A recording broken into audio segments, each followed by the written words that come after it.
আসসালামু আলাইকুম সবাইকে। আশা করি সবাই খুবই ভালো আছো। আজকের আমাদের ভিডিও টপিক হলো ব্যাকটেরিয়ার পার্টের একটা আদর্শ ব্যাকটেরিয়ামের গঠন। একটা আদর্শ ব্যাকটেরিয়ামের গঠন সম্পর্কে আজকে আমরা বিস্তারিত আলোচনা করব। প্রত্যেকটা পার্ট সম্পর্কে আমরা জানবো। এখানে আমি চিত্র এঁকে রেখেছি।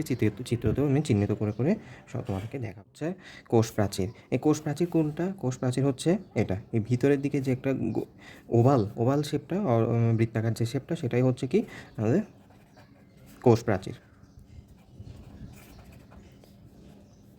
এই কোষ প্রাচীরটা মূলত কি একটা মিউকোপ্রোটিন, যেটার নাম দিয়েছে তারা কি মিউরিন অথবা পেপটাইডোগ্লাইকন। এই পেপটাইডোগ্লাইকনটা আবার কি দ্বারা গঠিত? কার্বোহাইড্রেট পলিমার দ্বারা গঠিত। মানে পেপটাইডোগ্লাইকনের মূল উপাদান কি একটা কার্বোহাইড্রেট। হ্যাঁ, এখন দুই ধরনের ব্যাকটেরিয়া আছে কোষ প্রাচীরের পুরুত্বের উপর ভিত্তি করে। দুই ধরনের ব্যাকটেরিয়া, একটা হচ্ছে গ্রাম পজিটিভ ব্যাকটেরিয়া, একটা হচ্ছে gram negative bacteria. Gram positive bacteria কেন গ্রাম পজিটিভ? এতে যে কোষ প্রাচীরটা, এটা হচ্ছে পুরু হওয়ার কারণে এটা কি করতে পারে, ক্রিস্টাল ভায়োলেট নামের একটা রাসায়নিক পদার্থ, মানে একটা রং, হ্যাঁ, এটা ধরে রাখে। তো যেসব ব্যাকটেরিয়া ক্রিস্টাল ভায়োলেট রং ধরে রাখবে তাদেরকে আমরা কি নাম দিব?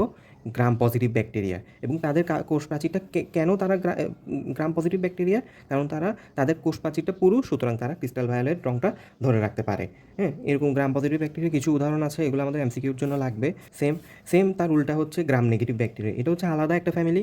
তাদের কি কোষ প্রাচীরটা পাতলা, যেহেতু পাতলা তারা কি করবে, ক্রিস্টাল ভায়োলেট যে রংটা এটা কি ধরে রাখতে পারবে না। গ্রাম নেগেটিভেরও একটা বিশেষ কিছু উদাহরণ রয়েছে, এগুলো আমাদের এমসিকিউর জন্য ভেরি ভেরি ইম্পর্ট্যান্ট। আদর্শ ব্যাকটেরিয়ামের গঠনের মধ্যে আরেকটা ইম্পর্টেন্ট পার্ট হচ্ছে ক্যাপসুল। ক্যাপসুল কোনটা? এই যে কোষ প্রাচীরের ঠিক বাইরে, এই যে বাইরে সর্ববহিস্থ স্তরে যেটা, সেটা হচ্ছে কি ক্যাপসুল। অ্যান্ড ক্যাপসুলটাও মূলত কার্বোহাইড্রেট পলিমার দিয়ে গঠিত। এটাও একটা কার্বোহাইড্রেটের পলিমার। তবে এই জিনিসটার আরেকটা নাম হচ্ছে স্লাইম স্তর। হ্যাঁ, এটা এমসিকিউতে চলে আসতে পারে যে ক্যাপসুলের অপর নাম কি। এটা হচ্ছে ব্যাকটেরিয়ার স্লাইম স্তর। এই ক্যাপসুলটার কাজ কি? এই ক্যাপসুলের কাজ হচ্ছে ব্যাকটেরিয়াকে রক্ষা করা, মানে আত্মরক্ষার কাজে হেল্প করা। ব্যাকটেরিয়ার বিভিন্ন অ্যান্টিবায়োটিকের বিরুদ্ধে নিজেদের যে আত্মরক্ষাটা গড়ে তোলার জন্য দায়ী হচ্ছে কে? ক্যাপসুল। তাহলে ক্যাপসুল গেল। তারপরে হচ্ছে ফ্ল্যাজেলা। চুলের মতো দেখতে যে বিশেষ কিছু অংশ দেখা যাচ্ছে, সেগুলো হচ্ছে কি আমাদের ফ্ল্যাজেলা। এই ফ্ল্যাজেলার কাজ হচ্ছে ব্যাকটেরিয়া চলনে সাহায্য করবে। ফ্ল্যাজেলা মূলত প্রোটিন দিয়ে তৈরি। এর আগে আমরা দেখেছি প্রাচীর এবং ক্যাপসুল দুটোটাই কিন্তু কার্বোহাইড্রেট দিয়ে তৈরি, কিন্তু ফ্ল্যাজেলাটা হচ্ছে প্রোটিন দিয়ে তৈরি।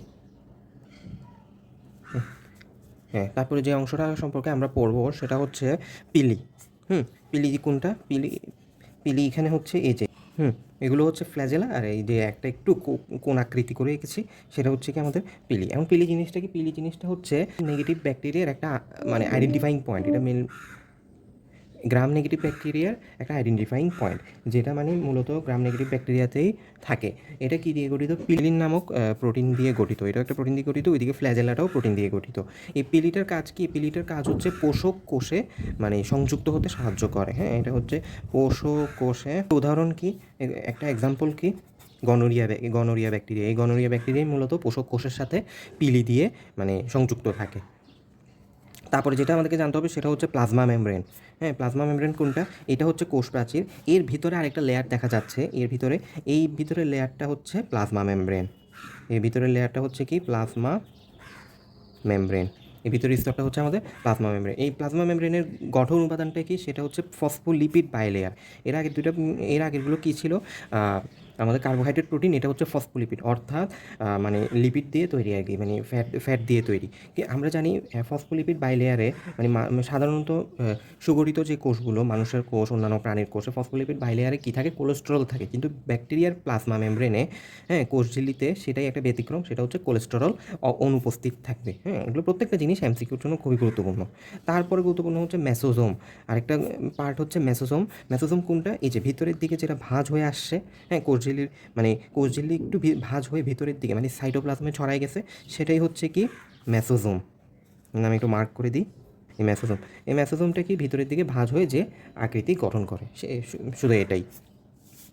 তারপরে হচ্ছে ব্যাকটেরিয়ার সাইটোপ্লাজম কোনটা? এই যে পুরাটা মানে বিস্তৃত অংশ, হ্যাঁ, যেখানে তার রাইবোজোম থাকে, পলিরাইবোজোম থাকে, সেটাই হচ্ছে কি সাইটোপ্লাজম। এবং সালোক সংশ্লেষণকারী যে ব্যাকটেরিয়া যেগুলো সালোক সংশ্লেষণ করতে সক্ষম সেসব ব্যাকটেরিয়াতে কী থাকে, ক্রোমাটোফোর থাকে। এটা একটা সালোক সংশ্লেষণকারী অঙ্গাণু, যেটার কারণে সে নিজে খাদ্য নিজে তৈরি করতে পারে সালোক সংশ্লেষণের মাধ্যমে সূর্যের আলো ব্যবহার করে। কিছু তরুণ ব্যাকটেরিয়াতে একটা বিশেষ অংশ থাকে, সেটা হচ্ছে কি ভলিউটিন।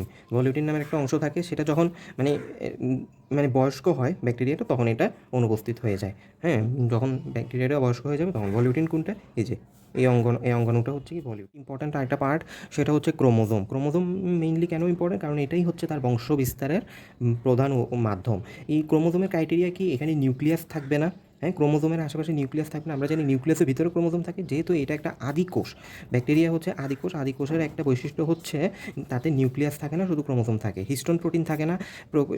সুগঠিত কোষে হিস্টোন প্রোটিন থাকে, আদিকোষে হিস্টোন প্রোটিন থাকে না। হিস্টোন প্রোটিন থাকে না। ডিএনএটা কীরকম, ডিএনএটা হচ্ছে দ্বিসূত্রক। ডিএনএ সমৃদ্ধ যে অঞ্চলটা, সেটার নাম হচ্ছে নিউক্লিয়েড। যেহেতু নিউক্লিয়াস থাকে না, ডিএনএ সমৃদ্ধ মানে ডিএনএটা যে অঞ্চলটাতে থাকে, সেই অঞ্চলটার নাম হচ্ছে কি নিউক্লিয়েড। হ্যাঁ, এই ক্রোমোজোমের পার্ট, এটাও এমসিকিউর জন্য খুবই ইম্পর্ট্যান্ট। তারপরে ব্যাকটেরিয়ার একটা বিশেষ বৈশিষ্ট্য, সেটা হচ্ছে কি প্লাজমিড। ইতিমধ্যে এটা আমরা জানি, আশা করি এটা কি, এটা হচ্ছে ক্ষুদ্রাকার আর বৃত্তাকার আরেকটা ডিএনএ, ডুপ্লিকেট আরেকটা ডিএনএ। হ্যাঁ, এটা হচ্ছে মানে ব্যাকটেরিয়ার একটা বিশেষ বৈশিষ্ট্য। ক্রোমোজোমে একটা ডিএনএ থাকে, প্লাজমিড হচ্ছে আলাদা স্বতন্ত্র একটা ডিএনএ, সেটা নিজেই স্ববিভাজন করতে সক্ষম, তার কোনো মাধ্যমের প্রয়োজন হয় না। সে নিজেই বিভক্ত হতে পারে কোষের পাশাপাশি। আর হচ্ছে সে কি ভেক্টর হিসেবে কাজ করে। ভেক্টর মানে হচ্ছে একটা মাধ্যম। আমরা রিকম্বিনেন্ট ডিএনএ টেকনোলজি মনে করো অন্য একটা প্রাণীর জিন ব্যবহার করতে পারি, এবং এই জিনটাকে মানে রেপ্লিকেট মানে সংখ্যাবৃদ্ধি করার জন্য এই ব্যাকটেরিয়ার, যে কোনো একটা ব্যাকটেরিয়ার প্লাজমিডটাকে ভেক্টর হিসেবে, তার মানে অর্ধেক জিন অন্য প্রাণীর থাকবে, প্লাজমিডটা অর্ধেক থাকবে। দোনোটা মিলে যখন সংখ্যাবৃদ্ধি করবে, তখন আমরা আমাদের কাঙ্ক্ষিত জিনটা মানে আমাদের মানে আশানুরূপভাবে আমরা এটা ফলন করতে পারবো। এই জন্যই প্লাজমিডের আরেকটা নাম কি, ভেক্টর, যেটা এমসিকিউর জন্য খুবই গুরুত্বপূর্ণ। ভেক্টর হিসেবে পরিচিত কোনটা, অবশ্যই আমরা প্লাজমিডকে চিহ্নিত করব। তো এই গেল 9টা অংশ। তো এটা হচ্ছে মূলত প্লাজমিড, ক্রোমোজোম হচ্ছে এখানে এটা। এবার রিপিট করি, একটা ব্যাকটেরিয়ার, একটা আদর্শ ব্যাকটেরিয়ামের কী থাকতে পারে, সেটা হচ্ছে একটা কোষ প্রাচীর থাকবে। হ্যাঁ, একটা কোষ প্রাচীর থাকবে, তারপরে হচ্ছে ক্যাপসুল থাকবে সর্ববহিস্থ স্তরে, কিছু চুলের মতো অদক্ষেপ ফ্ল্যাজেলা থাকবে, তারপরে হচ্ছে সংযুক্ত হওয়ার জন্য রিসেপ্টর সাইটে সংযুক্ত হওয়ার জন্য কিছু পিলি থাকবে। তারপর হচ্ছে কোষ প্রাচীরের ভিতরের স্তরে প্লাজমা মেমব্রেন থাকবে। তারপরের স্তরে প্লাজমা মেমব্রেনটা ভিতরের দিকে ভাঁজের মতো সৃষ্টি করে কি তৈরি করবে, মেসোজোম তৈরি করবে। তারপরে কিছু তরুণ ব্যাকটেরিয়াতে কি থাকবে, ভলিউটিন নামের একটা অঙ্গাণু থাকবে, যেটা অ্যাডাল্ট মানে বয়স্ক ব্যাকটেরিয়াতে থাকবে না। সাইটোপ্লাজমে কি থাকবে, রাইবোজোম থাকবে, পলিরাইবোজোম থাকবে, এবং অন্যান্য মাইটোকন্ড্রিয়া, গলজি বডি, এগুলো অনুপস্থিত থাকবে। সালোক সংশ্লেষণকারী ব্যাকটেরিয়াতে ক্রোমাটোফোর নামের একটা বিশেষ অঙ্গাণু থাকবে। হ্যাঁ, ক্রোমোজোম থাকবে। ক্রোমোজোমের মধ্যে নিউক্লিয়াস থাকবে না। ব্যাকটেরিয়া আদিকোষ যেহেতু, নিউক্লিয়াস থাকবে না, হিস্টোন প্রোটিন থাকবে না। ডিএনএটা দ্বিসূত্রক হবে। ডিএনএ সমৃদ্ধ অঞ্চলটা কী হবে, নিউক্লিয়েড নামে পরিচিত হবে। একটা ডিএনএর মতো আরেকটা হুবহু দেখতে আরেকটা ডিএনএ হবে কি, প্লাজমিড। সেটা কি ক্ষুদ্রাকার বৃত্তাকার। ডিএনএ মূলত আমরা কি জানি ডাবল হেলিক্স হয়ে থাকে, কিন্তু এখানে ব্যাকটেরিয়া ডিএনএটা মূলত ক্ষুদ্রাকার ও বৃত্তাকার হবে, যেটা নিজেই বিভাজিত করতে পারবে, এবং এটা একটা ভেক্টর হিসেবে মানে আমাদের রেপ্লিকেশনের অন্যান্য কাঙ্ক্ষিত জিনগুলো রেপ্লিকেশন করার জন্য এটা একটা মাধ্যম হিসেবে ব্যবহার। আজকের ভিডিওটা এতটুকুই। আশা করি দর্শক গঠন সম্পর্কে এখন বুঝতে পেরেছো। আশা করি তোমরা এক্সামে এটা ক্র্যাক করতে পারবা। হ্যাঁ, ভিডিওটি ভালো লেগে থাকলে অবশ্যই লাইক কমেন্ট করবা, অবশ্যই সাবস্ক্রাইব করবা, এবং পরবর্তী ভিডিওর জন্য অবশ্যই বেল বাটনটা দিয়ে রাখবা। সবাইকে ধন্যবাদ।